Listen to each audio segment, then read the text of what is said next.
সাধাৰণ প্ৰাৰ্থীৰ অসাধাৰণ জয় সদ্য ঘোষিত ৫ ৰাজ্যৰ বিধানসভা নিৰ্বাচনত উজলি উঠিছে কেইগৰাকীমান বিশেষ প্ৰাৰ্থী হয় বিশেষ অতি বিশেষ এই প্ৰাৰ্থী কেইগৰাকী আজি দেশবাসীৰ মুখে মুখে চৰ্চিত হৈছে এই কেইগৰাকী বিশেষ প্ৰাৰ্থী ৫ ৰাজ্যৰ বিধানসভা নিৰ্বাচনৰ ফলাফল ঘোষণা কৰা হ'ল অসম পশ্চিম বংগ কেৰালা তামিলনাডু আৰু পুডুচেৰী এই ৫খন ৰাজ্যৰ ভিতৰত কেইবাগৰাকীও এনে প্ৰাৰ্থী আছে যাৰ জীৱন যাত্ৰা একেবাৰে সাধাৰণ কোনোমতে পৰিয়াল পোহপাল দি অহা কেইগৰাকীমান বিশেষ প্ৰাৰ্থী কিন্তু আজি তেওঁলোক জিলিকি উঠিছে আজি বিধানসভালৈ নিৰ্বাচিত হৈ চৰ্চাৰ বিশেষ কেন্দ্ৰবিন্দুত পৰিণত হৈছে এই কেইগৰাকী সাধাৰণ প্ৰাৰ্থী কাৰণ তেওঁলোকৰ বিজয়ে হ'ল অসাধাৰণ বিজয় কোনোবাগৰাকী বনকৰা মহিলা কোনোবাগৰাকী অটো চালক কোনোবাগৰাকী চালকৰ পুত্ৰ আৰু কোনোবাগৰাকী ধৰ্ষণৰ ভুক্তভোগীৰ আত্মীয় বা ধৰ্ষণ নিৰ্যাতনৰ ভুক্তভোগী নমস্কাৰ প্ৰিয় দৰ্শক মই জয়ন্ত মাধৱ গোস্বামী আপোনাক স্বাগতম জনাইছো নিউজ 18 অসম নৰ্থ ইষ্টৰ ডিজিটেল লাইভলৈ আৰু এনে কেইবাগৰাকীও প্ৰাৰ্থীৰ খবৰ লৈ আহিছো আপোনালোকৰ সন্মুখলৈ যে নেকি আজি সমগ্ৰ দেশবাসীৰ চৰ্চাৰ কেন্দ্ৰবিন্দু যে নেকি আজি দেশৰ সংবাদ মাধ্যমৰ শিৰোনাম দখল কৰিছে এই কেইগৰাকী বিশেষ প্ৰাৰ্থীয়ে এই কেইগৰাকী সাধাৰণ প্ৰাৰ্থীয়ে কিন্তু আজি তেওঁলোক অসাধাৰণ হিচাপে চৰ্চিত হৈছে পশ্চিম বংগ বিধানসভা সমষ্টি য'ত নেকি এইবাৰ ইতিহাস সৃষ্টি হৈছে এক নতুন ইতিহাস সৃষ্টি কৰিছে বিজেপিয়ে দেশৰ সৰ্ববৃহৎ দলটোৰ অভূতপূৰ্ব বিজয় ট্ৰিপল ডিজিটত আসন লাভ কৰি পশ্চিমবংগৰ মসনদত এতিয়া বহিব বিজেপি 15 বছৰ জোৰা মমতা বেনাৰ্জীৰ যি দপদপনি মমতা বেনাৰ্জীৰ যি শাসনৰ বাগজুৰি হিয়া ছিগি আনিলে মমতা বেনাৰ্জীৰ হাতৰ পৰা বিজেপিয়ে মাত্ৰ 80খন আসনতে থমকি ৰবলগীয়া হ'ল মমতা বেনাৰ্জীৰ চৈৰাচাৰিতাক এক ইস্যু হিচাপে লৈছিল বিজেপিয়ে মমতা বেনাৰ্জীৰ শাসনকালত দুৰ্নীতি কেলেংকাৰীক এক অন্যতম ইস্যু হিচাপে লৈছিল বিজেপিয়ে মমতা বেনাৰ্জীৰ শাসনকালত নাৰীৰ সুৰক্ষা নাৰীৰ নিৰাপত্তা এটা অন্যতম ডাঙৰ ইস্যু হিচাপে লৈছিল বিজেপিয়ে সময়ত মাৰিছে বিজেপিয়ে সময়ৰ সুযোগ সময়মতে ব্যৱহাৰ কৰি বিজেপিয়ে আজি অভূতপূৰ্ব বিজয় লাভ কৰিবলৈ সক্ষম হৈছে পশ্চিম বংগত এই যে সময়ত মাৰিছে য'ত যি গৰাকী প্ৰাৰ্থীক প্ৰাৰ্থিত্ব দিব লাগে তেনেদৰে প্ৰাৰ্থী বাছনি কৰিছে আৰু এই ক্ষেত্ৰত যেন 100% সফল হ'ল বিজেপি আৰু তাৰে মাজৰ কেইবাগৰাকী চৰ্চিত প্ৰাৰ্থী আছে তামিলনাডুত তিনিগৰাকী মহিলা প্ৰাৰ্থীক বিশেষভাৱে অগ্ৰাধিকাৰ দিছে তিনিগৰাকী মহিলা প্ৰাৰ্থী তিনিগৰাকী সাধাৰণ ঘৰৰ এই মহিলা প্ৰাৰ্থী আৰু তিনিগৰাকীৰে বিজয় এক কথাত ক'বলৈ গ'লে অসাধাৰণ কোনোবাগৰাকী বনকৰা মহিলাক বিজেপিৰ টিকট প্ৰদান একেদৰে ধৰ্ষণ কাণ্ডৰ ভুক্তভোগীৰ মাতৃক টিকট প্ৰদান আৰু একেদৰে সন্দেশখালীৰ আন্দোলনৰ এগৰাকী গুৰি ধৰোতা এগৰাকী মহিলা এগৰাকী সাধাৰণ মহিলা এগৰাকী বঞ্চিত নিষ্পেষিত নিৰ্যাতিতা মহিলাৰ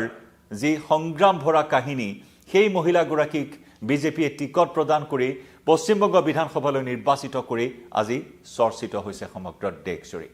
গতিকে আহক তেনে কেইগৰাকীমান মুখ আকৌ এবাৰ চিনাকি কৰাই দিওঁ এই ডিজিটেল লাইভৰ জৰিয়তে আপোনালোকৰ সন্মুখত প্ৰথমে আমি আহিছোঁ এইগৰাকী মহিলাৰ খবৰ লৈ এবাৰ চাই লওক আমি ভিডিঅ' ৱালত ফুল স্ক্ৰীণত আগবঢ়াইছোঁ এই মহিলাগৰাকীৰ আলোকচিত্ৰ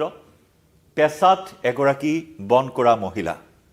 এই মহিলাগৰাকীৰ নাম হৈছে কলিতা মাঝি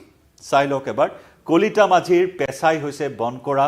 আনৰ ঘৰত বন কৰি আনৰ ঘৰত বাচন বৰ্তন ধুই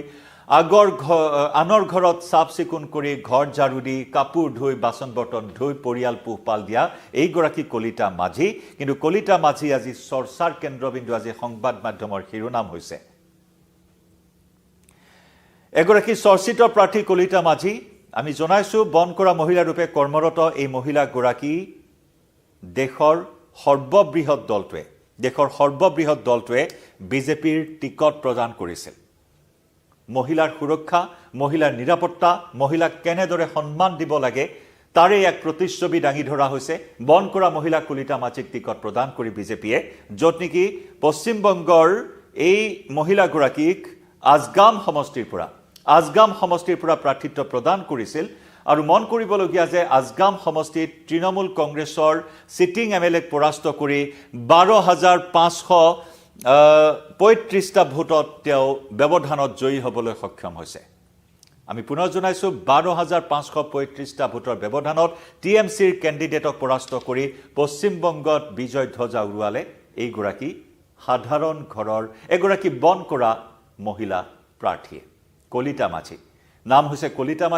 কলিতা মাঝি এনেদৰে আজি উজলি উঠিছে আজি চৰ্চাৰ কেন্দ্ৰবিন্দু হৈছে চৰ্চাৰ অভিকেন্দ্ৰ হৈছে ঠিক তেনেদৰে পশ্চিম বংগৰে আন এগৰাকী নেত্ৰীৰ কথা এই মুহূৰ্তত ক'ব বিচাৰিছো আমি সকলোৱে জানো পশ্চিম বংগৰ আৰজি কৰ কাণ্ড সমগ্ৰ দেশ সমগ্ৰ বিশ্ব জুকাৰি যোৱা এটা জঘন্য এটা বৰ্বৰ কাণ্ড সংঘটিত হৈছিল য'ত নেকি আৰজি কৰত এটা নৰপিশাচৰ কামনাৰ বলি হৈ এটা নৰপিশাচে ধৰ্ষণ কৰি কনিষ্ঠ চিকিৎসকগৰাকীক কেনেদৰে নৃশংসভাৱে হত্যা কৰিছিল নিজৰ দায়িত্বত থকা একমাত্ৰ কন্যা সন্তান এই পৰিয়ালটোৰ একমাত্ৰ কন্যা সন্তান বহুত সপোন বুকুত বান্ধি চিকিৎসক হৈছিল আৰু সেই চিকিৎসক গৰাকীক নৃশংসভাৱে হত্যা কৰাৰ পিছত সমগ্ৰ পশ্চিম বংগ জ্বলি উঠিছিল সমগ্ৰ পশ্চিম বংগত নাৰীৰ মহিলাৰ নিৰাপত্তাক লৈ সমগ্ৰ দেশ জ্বলিছিল চিকিৎসক সমাজ ৰাজপথত বহিবলগীয়া পৰিস্থিতিৰ সৃষ্টি হৈছিল নিৰাপত্তা বিচাৰি সমগ্ৰ পশ্চিম বংগ স্থবিৰ হৈ পৰিছিল কলকাতা স্থবিৰ হৈ পৰিছিল সমগ্ৰ ৰাইজ ওলাই আহিছিল জনতা ওলাই আহিছিল সৰ্বস্তৰৰ জনতা ওলাই আহি প্ৰতিবাদ সাব্যস্ত কৰিছিল বিজেপিয়ে পশ্চিমবংগৰ মুখ্যমন্ত্ৰী মমতা বেনাৰ্জীক সেই তেতিয়াৰ পৰাই টাৰ্গেট কৰি আহিছিল মহিলা নিৰাপত্তা আৰু সুৰক্ষাৰ বিষয়টোক লৈ আৰু এআই আছিল প্লাস পইণ্ট বিজেপিৰ বাবে এইগৰাকী মহিলা নেত্ৰীকো আগুৱাই দিছিল এইগৰাকী মহিলা নেত্ৰীক টিকট প্ৰদান কৰি প্ৰতিদ্বন্দ্বিতাত নমাইছিল বিজেপিয়ে এয়া বিজেপিৰ বাবে আছিল এক ডাঙৰ প্লাস পইণ্ট কাৰণ মহিলা নিৰাপত্তাৰ ইস্যুটোৱে বিশেষভাৱে এটা নেৰেটিভ সৃষ্টি কৰিবলৈ সক্ষম হৈছিল বিজেপিয়ে পশ্চিমবংগৰ বিধানসভা নিৰ্বাচনৰ সময়ছোৱাত আৰু আৰজি কৰ কাণ্ডৰ ভুক্তভোগীক ন্যায় প্ৰদান কৰাৰ প্ৰতিশ্ৰুতি প্ৰদান কৰা হৈছিল আৰু সেই ভুক্তভোগীৰ ন্যায়ৰ বাবে আনকি মাতৃয়েও এই প্ৰতিদ্বন্দ্বিতাত নামি পৰিছিল আৰু ন্যায় যুঁজৰ বাবে এই যুঁজৰ কথা উল্লেখ কৰিছিল এইগৰাকী হৈছে আন কোনো নহয় ৰত্না দেৱনাথ আমি ইতিমধ্যে উল্লেখ কৰিছো ৰত্না দেৱনাথো জয়ী হ'বলৈ সক্ষম হৈছে পশ্চিমবংগত বিজেপি দলৰ বিধায়ক হোৱা কেইবাগৰাকী প্ৰাৰ্থীৰ ভিতৰত অন্যতম এগৰাকী মহিলা প্ৰাৰ্থী যি নেকি পানীহাটি সমষ্টিত ৰত্না দেৱনাথে প্ৰায় 28,000 ভোটৰ ব্যৱধানত জয়ী হ'বলৈ সক্ষম হৈছে আৰু জয়ী হৈয়ে ৰত্নানাথে সেই একেখিনি কথাই তেওঁ দোহাৰিছে যে তেওঁ নিজৰ কন্যাক ন্যায় প্ৰদান কৰাটোৱে হৈছে তেওঁৰ মূল লক্ষ্য মই মোৰ কন্যাৰ ন্যায়ৰ বাবে যুঁজিবৰ বাবে ৰাজনীতিৰ পথাৰত খোজ দিছো মই বিধানসভালৈ আহিছো মই ৰাজ্যৰ মহিলাসকলৰ নিৰাপত্তা আৰু সুৰক্ষা সুনিশ্চিত কৰিবৰ বাবে এই যুঁজত মই অৱতীৰ্ণ হৈছো এনেদৰে তেওঁ প্ৰতিক্ৰিয়া প্ৰকাশ কৰে যথেষ্ট আবেগিক এটা মুহূৰ্তত তেওঁৰ বাবে কাৰণ নিজৰ কন্যা সন্তানক হেৰুৱাই চৌদিশে কেৱল অন্ধকাৰ দেখিছিল এই দুৰ্ভগীয়া মাতৃ দুৰ্ভগীয়া পিতৃয়ে এই পৰিয়ালটোৰ মাজলৈ আহিছিল কেৱল অমানিশা আৰু সেই অমানিশাৰ মাজত এতিয়া সমগ্ৰ ৰাজ্যখনৰ মহিলাৰ নিৰাপত্তা আৰু সুৰক্ষাৰ স্বাৰ্থত তেওঁ এনেদৰে প্ৰতিদ্বন্দ্বিতা কৰি নিজৰ কন্যাক ন্যায় দিয়াটোৱে তেওঁৰ মূল লক্ষ্য বুলি উল্লেখ কৰিলে তেওঁৰ প্ৰতিক্ৰিয়া 28,000 ভোটত তেওঁ জয়ী হৈছে ৰত্না দেৱনাথ আমি ইতিমধ্যে উল্লেখ কৰিছো ৰত্না দেৱনাথ হৈছে পানীহাটি সমষ্টিৰ প্ৰাৰ্থী আছিল পানীহাটি সমষ্টি 2011 চনৰ পৰাই টিএমসি দখলত থকা এই সমষ্টিটোত এনেদৰে টিএমসিক উফৰাই পেলাবলৈ সক্ষম হ'ল ৰত্না দেৱনাথে পশ্চিমবংগৰে আন এগৰাকী মহিলা নেত্ৰী এগৰাকী মহিলা প্ৰাৰ্থী যি জয়ী হ'বলৈ সক্ষম হৈছে সেই খবৰো এই মুহূৰ্তত আমি জনাব বিচাৰিম আন এগৰাকী চৰ্চিত প্ৰাৰ্থী এয়া হৈছে ৰেখা পাত্ৰৰ কথা হয়তো নকৈ কোৱাৰ প্ৰয়োজন নাই বহুতেই হয়তো আমি জানো বা বহুতেই নাজানো তথাপিও এই মুহূৰ্তত জনাব বিচাৰিছো ৰেখা পাত্ৰ আন এগৰাকী বলিষ্ঠ কণ্ঠ পশ্চিমবংগৰ বলিষ্ঠ কণ্ঠ এই কাৰণে যে সন্দেশখালী আন্দোলনৰ কথা আমি সকলোৱে শুনিছো সন্দেশখালী আন্দোলনৰ এগৰাকী মূল নেত্ৰী বুলি যাক কোৱা হয় সন্দেশখালী আন্দোলনৰ এগৰাকী অন্যতম নেত্ৰী এইগৰাকী ৰেখা পাত্ৰ 2026 চনত এইগৰাকী প্ৰাৰ্থীত্ব প্ৰদানক লৈ আৰম্ভণিৰে পৰা এটা ডাঙৰ বিতৰ্ক চলি আহিছিল এটা ডাঙৰ অন্যতম এটা ডাঙৰ ডিবেটৰ বিষয় হিচাপে পৰিগণিত হৈছিল ৰেখা পাত্ৰৰ প্ৰাৰ্থিত্ব বিজেপিয়ে সময়ত মাৰি ৰেখা পাত্ৰক আগুৱাই আনিছে অৱশ্যে 2026ৰ পশ্চিমবংগৰ বিধানসভা নিৰ্বাচন বুলিয়ে নহয় 2024ৰ লোকসভা নিৰ্বাচনতো ৰেখা পাত্ৰক প্ৰাৰ্থিত্ব প্ৰদান কৰা হৈছিল এগৰাকী গৃহিণী ৰেখা পাত্ৰ কিন্তু এইগৰাকী নিৰ্যাতিতা এইগৰাকী নিষ্পেষিতা মহিলাই নিজৰ অধিকাৰৰ হকে মাত মাতি এক পাব্লিক ফিগাৰত পৰিণত হ'বলৈ সক্ষম হৈছে একেবাৰে অতি দৰিদ্ৰ এটি সাধাৰণ পৰিয়ালৰ এগৰাকী গৃহিণী এইগৰাকী মহিলাই নিৰ্যাতনৰ বলি হ'বলগীয়া হৈছিল শোষণ নিষ্পেষণৰ বলি হ'বলগীয়া হৈছিল ভূমিৰ অধিকাৰৰ বাবে মাত মাতিবলগীয়া হৈছিল সন্ত্ৰাস সৃষ্টি কৰা এগৰাকী নেতা তৃণমূল কংগ্ৰেছৰ এগৰাকী বহিষ্কৃত নেতা আমি জনাম সেই বহিষ্কৃত নেতাগৰাকীৰ সন্ত্ৰাস সেই বহিষ্কৃত নেতাগৰাকীৰ গুণ্ডা বাহিনীৰ তাণ্ডৱ শেখ শাহজাহান আৰু তেওঁৰ গুণ্ডা বাহিনীয়ে সন্দেশখালী যি ধৰণৰ সন্ত্ৰাসৰ সৃষ্টি কৰিছিল মহিলাৰ অধিকাৰৰ হকে মাত মাতিবলৈ মুক্ত কণ্ঠেৰে ওলাই আহিছিল ৰেখা পাত্ৰ আৰু ৰেখা পাত্ৰ এক সাহসৰ প্ৰতীক হিচাপে পৰিগণিত হৈছিল প্ৰধানমন্ত্ৰী নৰেন্দ্ৰ মোদীয়েও পশ্চিমবংগত নিৰ্বাচনী প্ৰচাৰ অভিযানত ৰেখা পাত্ৰৰ কথা বাৰম্বাৰ উল্লেখ কৰিছিল শক্তি স্বৰূপা হিচাপে অভিহিত কৰিছিল ৰেখা পাত্ৰক প্ৰধানমন্ত্ৰী নৰেন্দ্ৰ মোদীয়ে আৰু সেয়েহে 2019 চনৰ লোকসভা নিৰ্বাচনতো আনকি বাছিৰহাট লোকসভা সমষ্টিৰ পৰা তেওঁক প্ৰাৰ্থিত্ব প্ৰদান কৰা হৈছিল অৱশ্যে তেওঁ সেইবাৰ জয়ী নহল আৰু 2026 চনৰ নিৰ্বাচনত পুনৰ ৰেখা পাত্ৰক পশ্চিমবংগৰ নিৰ্বাচনৰ বাবে তেওঁক প্ৰাৰ্থিত্ব প্ৰদান কৰা হ'ল এগৰাকী সাধাৰণ ঘৰৰ মহিলা হিচাপে এইগৰাকী ৰেখা পাত্ৰই প্ৰবল এটা যুঁজ আগবঢ়াবলৈ সক্ষম হ'ল আৰু যি নেকি তৃণমূল কংগ্ৰেছৰ এগৰাকী সিটিং এমএলএ এগৰাকী বৰ্তমানৰ বিধায়কক পৰাস্ত কৰি প্ৰায় 5,500 ভোটৰ ব্যৱধানত ৰেখা পাত্ৰ পশ্চিমবংগ বিধানসভাৰ নিৰ্বাচনলৈ জয়ী হ'বলৈ সক্ষম হ'ল আনন্দ চৰকাৰ টিএমচি নেতা আনন্দ চৰকাৰক পৰাস্ত কৰিলে 5,500 ভোটৰ ব্যৱধানত প্ৰায় 5,500 ভোটৰ ব্যৱধানত ৰেখা পাত্ৰই আনন্দ চৰকাৰক পৰাস্ত কৰিলে ইয়া নিশ্চিতভাৱে এক ডাঙৰ বিজয় সমগ্ৰ বিজেপিৰ বাবে পশ্চিমবংগত যি নেকি 205খন আসনেৰে ইতিহাস সৃষ্টি কৰিবলৈ সক্ষম হৈছে পশ্চিমবংগত আমি ইতিমধ্যে উল্লেখ কৰিছো যি নেকি নিষ্পেষিত মহিলাসকলৰ এক মুক্ত কণ্ঠ হিচাপে পৰিচিত হৈছিল এইগৰাকী মহিলা এইগৰাকী গৃহিণী ৰেখা পাত্ৰ আৰু ৰেখা পাত্ৰ আজি বিধায়িকা হিচাপে চৰ্চিত হৈছে পশ্চিমবংগৰ লগতে সমগ্ৰ দেশজুৰি ইয়া পশ্চিমবংগৰ তিনিগৰাকী সাধাৰণ প্ৰাৰ্থীৰ অসাধাৰণ বিজয় কাহিনী আমি জনালো একেদৰে যদি আমি যাওঁ এবাৰ দক্ষিণৰ ৰাজ্য তামিলনাডুত যি অভূতপূৰ্ব বিজয় টিভিকে সাব্যস্ত কৰিলে প্ৰথমটো এন্ট্ৰিতে আবিৰ্ভাৱ ঘটিয়েই এই দলটোৱে যিটো এটা বিজয় সাব্যস্ত কৰিলে বিজয় থালাপাতিৰ দলটোৰ প্ৰথমটো আত্মপ্ৰকাশতে যি অভূতপূৰ্ব বিজয় 108খন আসনেৰে বৃহৎ বিজয় সাব্যস্ত কৰিলে একক বৃহৎ দল হিচাপে পৰিগণিত হ'ল টিভিকে আৰু টিভিকেৰ এগৰাকী প্ৰাৰ্থী এইগৰাকী এই মুহূৰ্তত দেখিছে আপোনালোকে আমি ফুল স্ক্ৰীনত দেখুৱাইছো আপোনালোকক বিজয় থালাপাতি দক্ষিণাত্যৰ এইগৰাকী সুপাৰষ্টাৰ বিজয় থালাপাতিৰ যিগৰাকী ব্যক্তিগত বাহন চালক সেই ব্যক্তিগত বাহন চালকৰ পুত্ৰ টিকট প্ৰদান কৰি চৰ্চিত হৈছিল বিজয় থালাপাতিৰ ব্যক্তিগত চালকৰ পুত্ৰ এইগৰাকী হৈছে সাবৰীনাথন এয়া দেখিছে এয়া বিজয় থালাপাতিয়ে সাবতি ৰখা এইজন সাবৰীনাথনক টিকট প্ৰদান কৰা হৈছিল তেওঁৰ ব্যক্তিগত বাহনৰ চালক সাবৰীনাথনেও এটা বৃহৎ বিজয় 27,086টা ভোটত তেওঁ জয়ী হ'বলৈ সক্ষম হৈছে অৰ্থাৎ ব্যৱধানত 27,086টা ভোটৰ ব্যৱধানত তেওঁ পৰাস্ত কৰিছে ডিএমকেৰ সিটিং এমএলএ AMV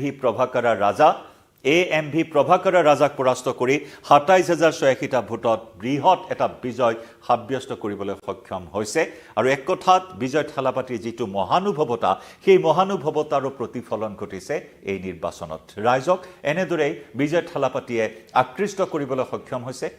এইজন অটো চালকেই নহয়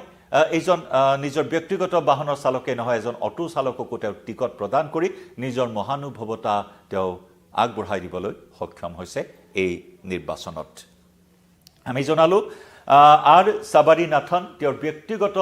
বাহন চালকৰ পুত্ৰক বিধানসভালৈ তামিলনাডু বিধানসভালৈ নিৰ্বাচিত কৰি আনিলে বিজয় থালাপাতিয়ে আহিছো অন্য এগৰাকী সাধাৰণ প্ৰাৰ্থীৰ খবৰ লৈ এয়া সাধাৰণ প্ৰাৰ্থীৰ খবৰ দেখুৱাইছো আন এখন আলোকচিত্ৰ এজন অটো চালক এই অটো চালকজনক টিকট প্ৰদান কৰিলে বিজয় থালাপাতিয়ে টিভিকেৰ অন্যতম এগৰাকী চৰ্চিত কেণ্ডিডেট চৰ্চিত প্ৰাৰ্থী আছিল কে বিজয় ধামু পেছাত এগৰাকী অটো চালক পেছাত এগৰাকী অটো চালকৰ এই বিজয় তামিলনাডুৰ ৰাজনীতিত বিজয় থালাপাতিৰ এই মহানুভৱতা এগৰাকী অটো চালক কে বিজয় ধামুক প্ৰাৰ্থিত্ব প্ৰদান কৰা বিষয়টোক লৈ কিন্তু তামিলনাডুৰ ৰাজনীতিত ডেভিড ভাৰ্চেছ গলিয়াথৰ ষ্টৰী বা কাহিনীৰ কথাও চৰ্চিত হৈছে ডেভিড ভাৰ্চেছ গলিয়াথ কেনেদৰে ডেভিড ভাৰ্চেছ গলিয়াথৰ মাজৰ সেই সংঘাত হৈছিল এজন বাউনাই কেনেদৰে এজন অত্যন্ত অতিকায় মানৱক কেনেদৰে হত্যা কৰিছিল সেই চৰ্চা সেই কাহিনী আকৌ চৰ্চালৈ আহিছে বিজয় ধামুৰ এই প্ৰাৰ্থিত্বক কেন্দ্ৰ কৰি এগৰাকী অটো চালক পেছাত এগৰাকী অটো চালকক এই টিকট প্ৰদান কৰা হৈছিল য'ত নেকি ৰয়াপুৰাম সমষ্টিৰ পৰা তেওঁ প্ৰতিদ্বন্দ্বিতা আগবঢ়াইছিল ৰয়াপুৰাম সমষ্টি এই কাৰণে চৰ্চিত তাতেও এগৰাকী ডিএমকেৰ এগৰাকী সিটিং এমএলএ ডিএমকেৰ এগৰাকী অত্যন্ত শক্তিশালী নেতাক তেওঁ পৰাস্ত কৰিবলৈ সক্ষম হৈছে ১৪,০০০ ভোটৰ ব্যৱধানত জয়ী হ'বলৈ সক্ষম হৈছে এইগৰাকী অটো চালকে গতিকে তেনেস্থলত স্বাভাৱিকতে চৰ্চিত হৈছে এইগৰাকী বিজয় ধামুৰ নাম বিজয় ধামু আমি জনাইছো পেছাত এগৰাকী অটো চালক য'ত নেকি প্ৰথমটো আবিৰ্ভাৱ প্ৰথমটো আত্মপ্ৰকাশত অৰ্থাৎ টিভিকে তামিলনাডুৰ ৰাজনীতিত প্ৰথমবাৰৰ বাবে ইয়াত ডেবিউ কৰিছিল আৰু সেই ডেবিউট এনেদৰে এটা বৃহৎ বিজয় সাব্যস্ত কৰিলে য'ত হাই প্ৰফাইল প্ৰাৰ্থীৰ পৰা সাধাৰণ প্ৰাৰ্থীৰ অসাধাৰণ জয় এনেদৰে এতিয়া চৰ্চিত হৈছে কে বিজয় ধামু এগৰাকী অটো চালক এটা সাংঘাতিক জয় সাব্যস্ত কৰিবলৈ সক্ষম হৈছে ৰয়াপুৰাম সমষ্টিৰ পৰা তেওঁ জয়ী হৈছে আৰু ডিএমকেৰ এগৰাকী শক্তিশালী প্ৰাৰ্থীক ১৪,০০০ ভোটত পৰাস্ত কৰি ডেভিড ভাৰ্চেছ গলিয়াথৰ কাহিনী বিশেষভাৱে চৰ্চিত হৈছে এগৰাকী বিজয়ী প্ৰাৰ্থীৰ ক্ষেত্ৰত এয়া হৈছে মহানুভৱতা বিজয় থালাপাতিৰ মহানুভৱতা আৰু একেদৰে বিজেপিৰ মহানুভৱতা পশ্চিমবংগত তিনিগৰাকী সাধাৰণ মহিলা প্ৰাৰ্থীক টিকট প্ৰদান কৰাক লৈ এইকেইগৰাকী হৈছে সাধাৰণ প্ৰাৰ্থীৰ অসাধাৰণ বিজয়ৰ কাহিনী তাৰ সমান্তৰালকৈ আৰু এগৰাকী মহিলা প্ৰাৰ্থী চৰ্চালৈ আহিছে সেই মহিলা প্ৰাৰ্থীগৰাকীৰ কথা যদি আমি নকওঁ এই ডিজিটেল লাইভত তেতিয়াহ'লে আধৰুৱা হৈ ৰ'ব আৰু সেইগৰাকী মহিলা প্ৰাৰ্থী এয়া আপোনালোকে প্ৰত্যক্ষ কৰিছে এগৰাকী মহিলা প্ৰাৰ্থী চাই লওক এয়া হৈছে ফাতিমা তাহিলিয়া ইতিহাস ৰচনা কৰিছে ফাতিমা তাহিলিয়াই কেৰেলামৰ ৰাজনীতিত ইতিহাস ৰচনা কৰিছে ফাতিমা তাহিলিয়াই এগৰাকী যুৱ নেত্ৰী ৩৪ বছৰীয়া এগৰাকী যুৱ নেত্ৰীৰ এটা বৃহৎ বিজয় হিচাপে পৰিগণিত হৈছে এটা দলৰ ৭৫ বছৰীয়া ইতিহাস আৰু সেই দলটোৰ ৭৫ বছৰীয়া ইতিহাসত প্ৰথমগৰাকী নাৰী হিচাপে তেওঁ জয়ী হ'বলৈ সক্ষম হৈছে প্ৰথমগৰাকী মহিলা হিচাপে এক বৃহৎ বিজয় সাব্যস্ত কৰিবলৈ সক্ষম হৈছে কেৰেলামত কালি ঘোষিত বিধানসভা নিৰ্বাচনৰ ফলাফলত এইগৰাকী ফাতিমা তাহিলিয়াই ভাৰতীয় ইউনিয়ন মুছলিম লীগত তেওঁ জয়ী হ'বলৈ সক্ষম হৈছে ভাৰতীয় ইউনিয়ন মুছলিম লীগৰ প্ৰথমগৰাকী মহিলা বিধায়িকা হিচাপে নিৰ্বাচিত হ'ল যি নেকি নিজৰ দলটোতে মহিলাৰ সমমৰ্যাদাৰ বাবে দীৰ্ঘদিন ধৰি যুঁজি আহিছিল এইগৰাকী ফাতিমা তাহিলিয়াই দলটোৰ সুদীৰ্ঘ ৭৫ বছৰীয়া ইতিহাসত প্ৰথমবাৰৰ বাবে এইগৰাকী মহিলা প্ৰাৰ্থীয়ে ৩৪ বছৰীয়াত ফাতিমাই ইতিহাস ৰচনা কৰিবলৈ সক্ষম হ'ল প্ৰথমগৰাকী মহিলা বিধায়িকা হিচাপে এইগৰাকী যুৱ নেত্ৰী নিৰ্বাচিত হ'ল কেৰেলাম বিধানসভালৈ উল্লেখযোগ্য যে বাওঁপন্থীৰ ৪ দশক পুৰণি দুৰ্গত খহনীয়াৰ সৃষ্টি কৰিলে ৪ দশক জোৰা অৰ্থাৎ ৪০ বছৰ জোৰা যি প্ৰভুত্ব আছিল প্ৰায় ১৯৮০ চনৰ পৰাই বাওঁপন্থীৰ দখলত থকা কাজিকুডৰ পেৰাম্ব্ৰা সমষ্টি কেৰেলামৰ পেৰাম্ব্ৰা সমষ্টিৰ পৰা CPIMৰ জ্যেষ্ঠ নেতা TP ৰামকৃষ্ণনক ৫,০৮৭টা ভোটৰ ব্যৱধানত পৰাস্ত কৰিবলৈ সক্ষম হয় এইগৰাকী যুৱ নেত্ৰীয়ে আমি উল্লেখ কৰিছোঁ যে 1980 চনৰ পৰাই বাওঁপন্থী দলৰ এক দুৰ্গ হিচাপে পৰিগণিত হৈ আহিছে এই সমষ্টিটো পেৰাম্ব্ৰা সমষ্টি আৰু এই পেৰাম্ব্ৰা সমষ্টিটোতে এনেদৰে বিজয় ধ্বজা উৰুৱাবলৈ সক্ষম হ'ল বাওঁপন্থীৰ এই দুৰ্গ খহাই এনেদৰে বিজয় সাব্যস্ত কৰিবলৈ সক্ষম হ'ল উল্লেখযোগ্য যে ছাত্ৰী সংগঠন হাৰিতৰ প্ৰতিষ্ঠাপক সভানেত্ৰীৰ পৰা বিধানসভালৈ এক যেন বিশেষ যাত্ৰা ফাতিমা তাহিলিয়াৰ আৰু কেৰালামত এই কথা উল্লেখ কৰিব লাগিব যে কেৰালামত মহিলাৰ প্ৰতিনিধিত্ব এতিয়াও অতিক্ৰম কৰা নাই 10%। গতিকে তেনেস্থলত এইগৰাকী মহিলা প্ৰাৰ্থীৰ বিজয়ে যুৱ প্ৰাৰ্থীসকলৰ মাজত যুৱ প্ৰজন্মৰ মাজত যি নেকি ৰাজনীতিৰ প্ৰতি অনীহা প্ৰকাশ কৰি আহে তেনেস্থলত জেনজিৰ প্ৰতিনিধি হিচাপে একজন কিছু নজিৰ সৃষ্টি কৰিবলৈ সক্ষম হ'ল ফাতিমা তাহিলিয়াই। গতিকে এনেদৰে 5 ৰাজ্যৰ বিধানসভা নিৰ্বাচনত চৰ্চিত হৈছে এনে কেইবাগৰাকীও সাধাৰণ প্ৰাৰ্থী যি নেকি আজি অসাধাৰণ হিচাপে চৰ্চিত হৈছে। গতিকে এয়াই আমি আপোনালোকক জনালোঁ সাধাৰণ প্ৰাৰ্থীৰ অসাধাৰণ জয়ৰ কাহিনী। অনাগত সময়ছোৱাত এই 5 ৰাজ্যৰ বিধানসভা নিৰ্বাচনৰ আকৰ্ষণীয় প্ৰতিটো খবৰ আগবঢ়াই যাম আপোনালোকৰ সন্মুখত। ডিজিটেল লাইভৰ পৰা বিদায় লম। নমস্কাৰ।